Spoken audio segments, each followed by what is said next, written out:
मैं मोहम्मद रिजवान बैटरी वाला मालेगांव आवामी पार्टी की तरफ से आप मीडिया के तमाम लोगों का शुक्रिया अदा करना चाहता हूं कि आज हम जो मुद्दा उठा रहे हैं वो शहर के लिए बहुत अहम मुद्दा है। शहर में हमारे बचपन से हम बदउनवानी भ्रष्टाचारी सुनते आ रहे हैं लीडरों के मुंह से, लेकिन कोई उस पर अमली काम नहीं करता। आप तमाम मीडिया को, शहरियान को बखूबी मालूम है कि रिजवान बैटरी वाला अव्वल दिन से घरकुल योजना को लेकर के जो बदउनवानी हुई है उसे हमेशा हम अपने हिसाब से उठाते रहे हैं। काफ़ी दफ़े बहुत सारी डिटेल्स आपको बता चुका हूँ, इस ताल्लुक़ से शहरियान भी जानते हैं। आज मैं आपको कुछ ऐसी चीज़ बताना चाह रहा हूँ जो घरकुल के अंदर 22 करोड़ 48 लाख रुपया माननीय कमिश्नर साहब, सिटी इंजीनियर साहब, मारवाड़ साहब, कारपोरेशन के तकरीबन 8 से 10 ऑफिसर जो इस भ्रष्टाचारी में मुलविस है, जो ठेकेदार को 22 करोड़ 48 लाख रुपया दे करके यहां से भगा दिया गया। मालेगांव घरकुल योजना जो सेंट्रल गवर्नमेंट का पैसा है, 100% सेंट्रल गवर्नमेंट का पैसा है। मालेगांव शहर में 21,684 कॉलोनियां बननी थी। गार्डन, हॉस्पिटल, स्कूल, बच्चों का खेल कूद का गार्डन, तमाम सुविधाएं के साथ, हद तक कि जब आप झोपड़पट्टी धारक को उठा के वहां शिफ्ट करोगे तो वहां पे उन झोपड़पट्टी वालों को जाने के लिए महानगर पालिका उन लोगों को वाटर पंप, लाइट, पंखा अपनी तरफ से लगा के दे। बहरहाल आज घरकुल की क्या हालत है वो आप लोगों के सामने है। हमने 12 माननीय कमिश्नर जी को, पुलिस इंतजामिया को निवेदन दिया। हमने ऊपर तक यहाँ किला पुलिस स्टेशन में उसकी एफआईआर करवाई। उसी एफआईआर की कॉपी को हमने महाराष्ट्र सरकार, एकनाथ शिंदे जी, देवेंद्र फडणवीस जी, महाराष्ट्र पुलिस संचालक तक पहुंचाई। वही कंप्लेन सर हमने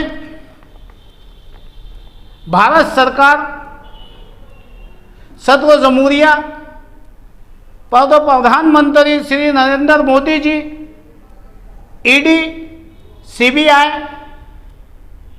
अमित शाह, हमने सबको ये मालूमात दी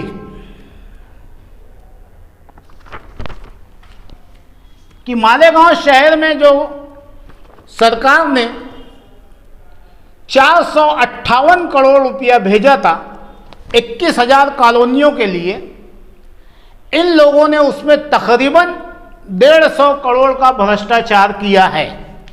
और आज पेपर पे साबित हो गया, इसमें माननीय कमिश्नर आर्बिट्रेटेड है सेंट्रल गवर्नमेंट और ठेकेदार के बीच में, कि कभी भी कुछ भी मसला हो तो इस मसले का हल कमिश्नर साहब को निकालना है। लेकिन कमिश्नर साहब भी इसके अंदर अनदेखी कर रहे हैं, इन तमाम चोरों को बचाने की कोशिश कर रहे हैं। मैं आप मीडिया के जरिए आवाम तक बताना चाहूँगा कि मालेगांव शहर में शिवसेना उद्धव बाला साहेब ठाकरे के संजय रावत जी जो मालेगांव आए थे, हमने ये निवेदन उन्हें भी दिया था और उन्होंने इस निवेदन के ऊपर कॉलिंग लेटर लगा करके श्री देवेंद्र फडणवीस जी महाराष्ट्र पुलिस संचालक को दिया कि मालेगांव शहर में इतनी बड़ी भ्रष्टाचारी हुई है, इसके ऊपर ईडी की कार्रवाई होना चाहिए। हमने जो लेटर महाराष्ट्र सरकार को दिया था, सॉरी भारत सरकार को जो दिया था, ये government of housing board ministry की तरफ से महाराष्ट्र के को हुक्मनामा जारी किया गया कि ये इसके अंदर बहुत बड़ी भ्रष्टाचारी हुई है और तुरंत इसकी कार्रवाई की जाए और जो लोग दोषी हैं उन लोगों को फौरी सजा दी जाए। मालेगांव आवामी पार्टी के ताल्लुक से लिखा गया कि अगर जो ये लोग कार्रवाई नहीं करते हैं तो आप हमसे राब्ता कायम करिए, हम दोबारा आपका इस मुद्दे पे इंक्वायरी बिठाएंगे। अब मालेगांव शहर की आवाम परेशान है कि क्या होगा। मालेगांव शहर के मौजूदा एमएलए साहब जिनको अल्लाह ने दूसरी टर्म में एमएलए बनाया है, क्या ये उनकी जिम्मेदारी नहीं है? इतना सारी बदउनवानी सामने, भ्रष्टाचारी पेपर पे, उनके पेपर पे है। मैं आप मीडिया वालों को बता दूं कि एक भी बात मैं अपनी तरफ से नहीं कह रहा हूं। ये लोग मेरे खिलाफ एफआईआर कर सकते, मेरे ऊपर कंप्लेन कर सकते। अगर जो मैं किसी के ऊपर इल्ज़ाम लगा रहा हूं तो ये टोटल सारी बातें ये उनके पेपर में से निकाली हुई हमारे निवेदन पे हमने ये साबित किया है कि ये भ्रष्टाचार हुआ है। इनके पेपर में से ये महानगर पालिका का जो एग्रीमेंट है, पंडे नामी शख्स जो ठेकेदार था 11,000 कॉलोनी का, वो 11,000 कॉलोनी नहीं है सर, वो 21,684 कॉलोनी है, उसमें भी आवाम की आंख में धूल झोंकी गई है। तो अब सोचने की बात यह है कि मौजूदा आमदार साहब सड़क गटर के फंड के पीछे परेशान हैं। क्या आपको अल्लाह ने ताकत दी है, आप इन्हें हथकड़ी नहीं लगवा सकते हो? आप ओहदे पे हो, इख्तियार में बैठे हो, आप इन्हें हथकड़ी लगवा सकते हो। इस पे आवाज़ क्यों नहीं उठाते, इस पे मुंह क्यों नहीं खुलता?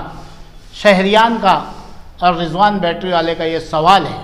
क्या हमारे मौजूदा एमएलए साहब मोमरा कांड का इंतजार कर रहे हैं कि जो बिल्डिंग मोमरा में गिरी थी 266 लोग मौत के मुंह में चले गए थे, यहां जब हजारों लोग मौत के मुंह में चले जाएंगे तब आप सड़कों पे आओगे क्या? यह शहरियान का सवाल है। हमारे साबिक एमएलए साहब बड़ी जोर और शोर में प्रेस कॉन्फ्रेंस ले रहे हैं, 2 क्लास ज्यादा पढ़ लिए हैं, हिंदी के कुछ ऐसे ऐसे वर्ड बोलते हैं कि उनको खुद को भी नहीं समझता है कि मैंने क्या बोल दिया। सर, मालेगांव शहर की अंडरग्राउंड डेनिस गटर को लेकर के जो 500 करोड़ रुपए का फंड है, सारे भूखे भेड़िए उस फंड के ऊपर अपनी वॉचिंग रखे हुए हैं। मुझे कितना मिले, मुझे कितना मिले। अभी उसका काम शुरू नहीं हुआ है, टेंडर निकला नहीं है।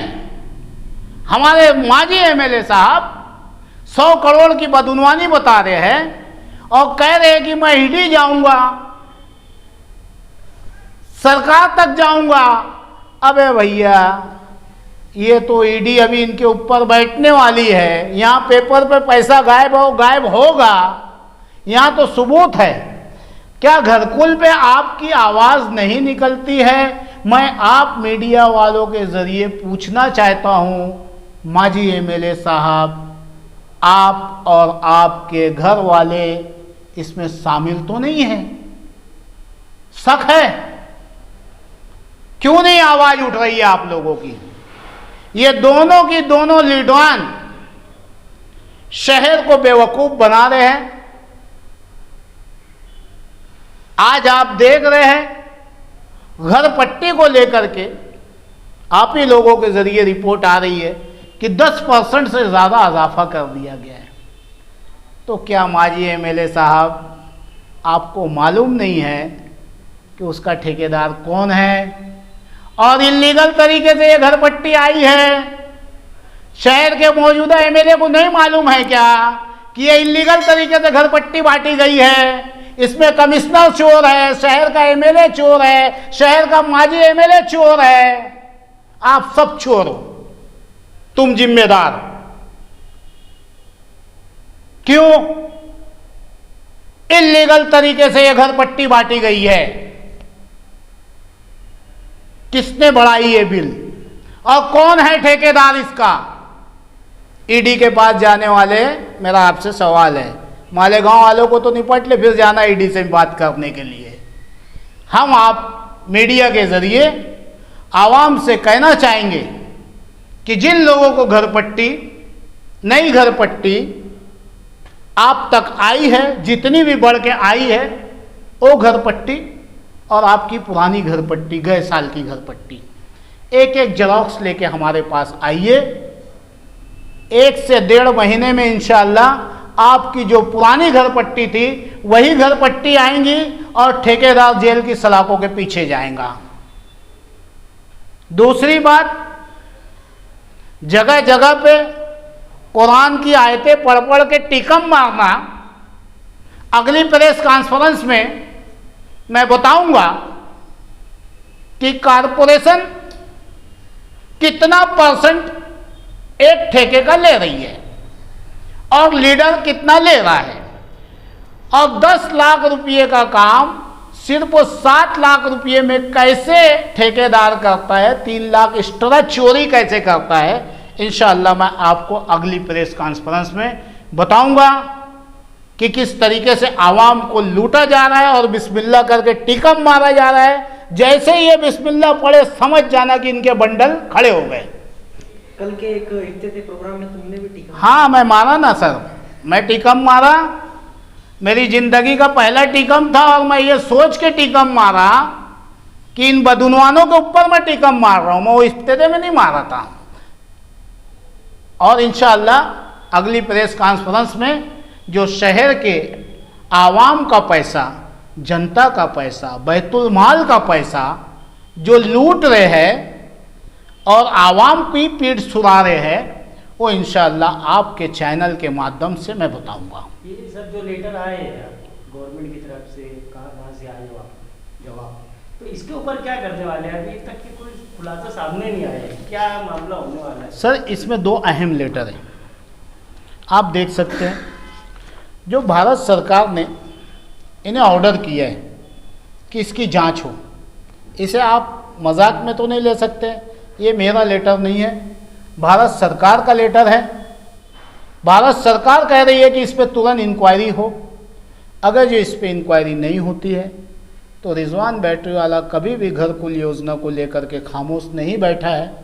हम 1 महीने का इंतज़ार करेंगे। हम माननीय कमिश्नर से कल मुलाकात करेंगे या आज ही मुलाकात करेंगे और उनसे कहेंगे कि साहब मेहरबानी करके इसकी जांच करके और इसकी कार्रवाई बैठा दीजिए। ऐसा नहीं होता है तो मौजूदा कमिश्नर साहब भी जेल की सलाखों के पीछे जाने के लिए तैयार रहे। और कल परसों जो माजी आमदार साहब ने उनके ऊपर 2018 का जो केस बताया, वो केस की कॉपी इनके पास उनके आने से पहले थी, इनके आने से पहले थी। आज तुम्हें क्या गरज पड़ी बताने की कि 2018 में इसके ऊपर फला फला केस हुआ है? तब तो आप ही ने लाए ना, दूल्हा दूल्हा करके।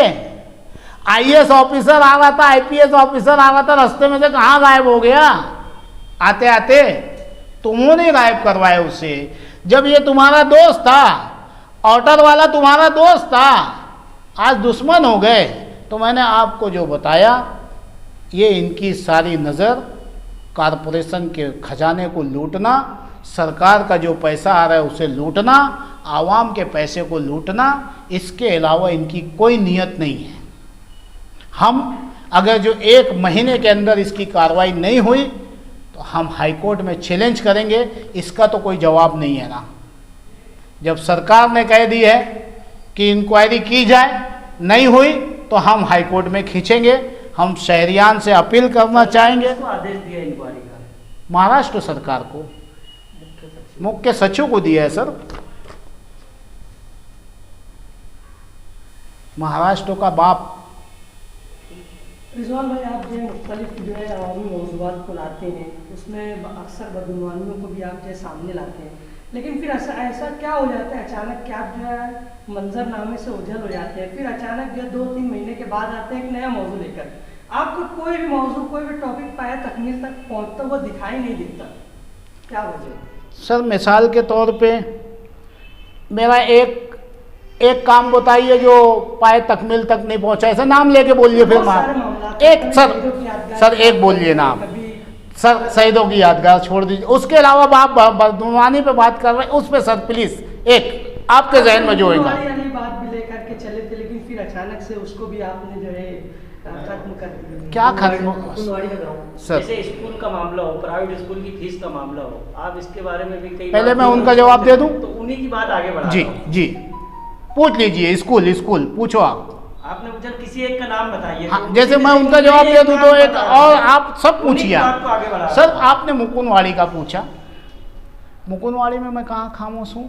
आपको याद होना चाहिए कि मालेगांव शहर की पूरी फौज फाटा, पुलिस डिपार्टमेंट, पूरा महानगर पालिका वहाँ पहुँच गया था उनको तोड़ने के लिए, और वहाँ के हमारे माजी आमदार साहब चिल्ला रहे थे कि इनको कीड़े मकोड़े की तरह रौंद दो, उठा दो, फेंक दो। तो आज वो लोग जो वहाँ बैठे हैं ना, वो रिजवान बैटरी वाले की वजह से बैठे हैं। मैं ये कह रहा हूँ कि ये बदगुमानी भई है, पहले इसकी जांच हो जाए फिर उन्हें वहाँ भेजा जाए। तो रुके तो मेरी वजह से रुके सर। अब मैं उनके लिए तो वहाँ ताजमहल बनाने वाला नहीं हूँ कि वो बात आधी अधूरी रह गई। सर आप स्कूल का पूछ रहे थे, कौन सी स्कूल में ऐसा हुआ है कि जहाँ किसी गरीब के साथ जुल्म व ज़्यादती भई हो और आवामी पार्टी का एक कॉल जाने पे काम ना हुआ हो, और हमारे बोलने पे स्कॉलरशिप की फ़ीस वापस की गई। सर हमारे बोलने पे स्कूल की फ़ीसें हमने कम करवाई। एक नहीं, मालेगांव शहर की 50 स्कूल गिरा दूंगा, और किसी को कुछ पूछना है तो पूछ सकते हैं। प्राइवेट स्कूलों में तो अभी भी वैसे ही अंधी धुंधी, बल्कि पहले से और ज़्यादा फीस ले। तो सर मैं कौन हूँ? मैं कारपोरेटर हूँ, मैं नगर सुनिए ना सर सुनिए ना, मैं कारपोरेटर हूँ, मैं एमएलए हूँ, मैं मेयर हूँ, मैं स्टैंडिंग कमेटी हूँ, मैं गठ नेता हूँ, मैं क्या हूँ? मैं एक आम आदमी हूँ सर। मैं आवाज़ उठाता हूँ, आपका काम है कि यही सवाल आप इस शहर के मौजूदा एमएलए, साबिक एमएलए और अपने आप को कानून साज लीडर बोलने। सुनिए ना सर, सवाल उठाए, एक काम आपने उठाया, सर जैसे आपने बताया कि मेरा एक काम बताइए नाम लेके कि यार मैंने कौन सा काम पाया तकमील तक नहीं पहुंचा।